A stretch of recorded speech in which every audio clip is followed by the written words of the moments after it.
নমস্কাৰ। আজি আমি বাক্যৰ ভাগসমূহৰ বিষয়ে চাম। বাক্যৰ ভাগ বিভিন্ন প্ৰকাৰৰ আছে।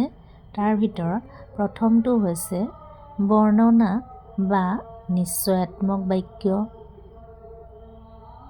এইটো হৈছে বাক্যৰ প্ৰথমটো ভাগ। ২ নম্বৰটো হৈছে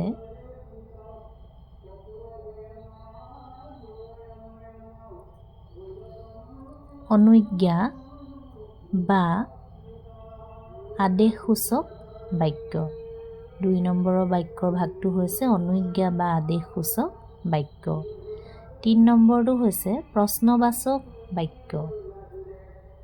৪ নম্বৰটো হৈছে ইচ্ছাবাচক বাক্য। আৰু শেষৰটো অৰ্থাৎ ৫ নম্বৰটো হৈছে বিস্ময়াত্মক বাক্য বা বিস্ময় প্ৰকাশক বাক্য। সেইটোক আকৌ ভাৱবাচক বাক্য বুলিও কোৱা হয়। এইদৰে আমি বাক্যৰ বিভিন্ন ভাগ দেখিবলৈ পাওঁ।